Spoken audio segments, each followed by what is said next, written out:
everyone, it's Melissa Bivens from Friendly Crochet Creations. Welcome back, everybody, and greetings to everyone that hasn't been here. I hope you like the show. Okay, you guys, here it is. April's segment of the rug towel for 2020. I know I have put out a lot of videos recently. You know, I'm trying to play catch up here, and I want to do a face mask one, but I'm running out of daylight today. It's actually dark outside already. So I finished this segment. When I did the chat, I hadn't finished it, and this one is a short one, so it didn't take very long. I do want to tell you I did use the complete book of crochet stitch designs, the 500 classic and original patterns, and it is Linda P. Shepard, like I thought in the chat session, which I have not done any live video with myself, but I was using, what page was that? Here, I'll show it to you. Page 172, number 216, and you can see this right up here. It's got 9 rows, but it's an 8-row repeat from 2 to 9, okay? And it does say you use multiples of 12 plus 4, like I was saying in the other video. I had 6 left over because I was doing 90 to keep it the width of the other 3, and whoa, that looks all just so. And I did make it the same length as February's. You do match up pretty darn good. I thought it was going to be 1 row less, but it's not. And I do have some Monet left over here, over here. See that on the window? I wound it up. And I am still using the same size crochet hook. I plan to use that throughout. A pair of scissors, which are not very good. This is a 5.5 millimeter. No letters on there. I forget what that's equivalent to, but it's a 5.5 millimeter. I guess it is 90. So what I did, I made, you know, this square a little bigger. I made that square on the other side a little bigger, the corners. So if it said the chain 5, I chained 6. If it said chain 4, I chained 5. You know, so forth and so on. 3, I chained 4. But on row 2 here, I couldn't do it right away. You see, because this part, the bottom part here, starts right away. So I went ahead and added an extra chain over here. And then this for on this one, I added an extra chain over here. So all of these empty open works on the ends have extras. So instead of 1, like all of these have 2. Okay. So yeah, I did it after the cluster, or after the shell, because when you make these bubbly clustery things on here that I wanted to resemble raindrops, they're not really the you know, I could have probably altered that a little bit and made actual looking raindrops, but these are more circular than actual raindrops, so this one might actually look like a raindrop, more or less.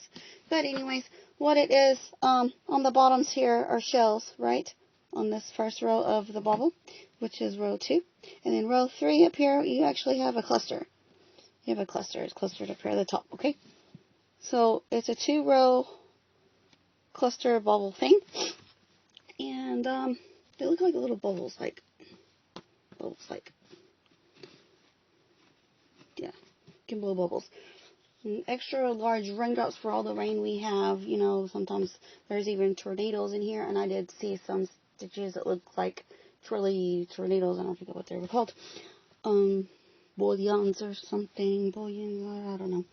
Anyways, so you have this for like 5 rows, right? And then you repeat what you did before, except it's staggered over. You know, they're alternating between, you know, the spaces. This is in the middle of this space right here, and this one's in the middle of this space right here, and that one's in the middle of that space right there. So they're alternating, you know. So this whole section here is 9 rows, right?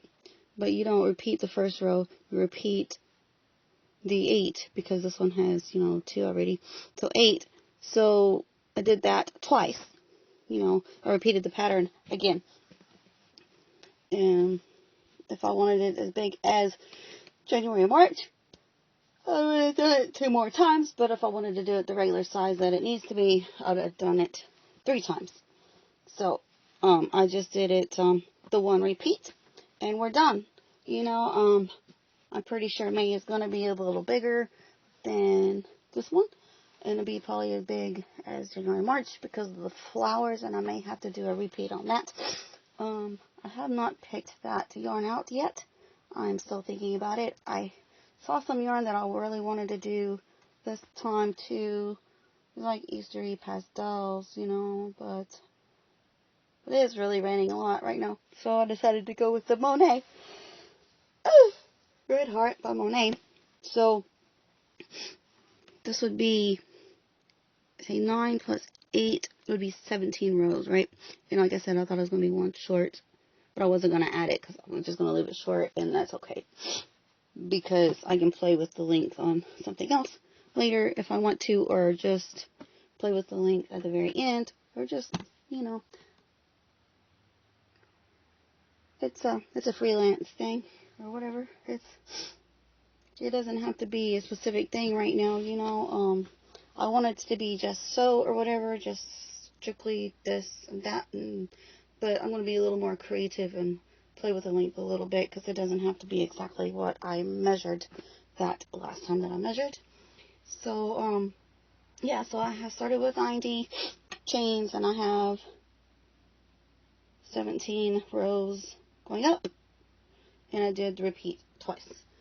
And that was, once again, it was in the clusters section on page 172.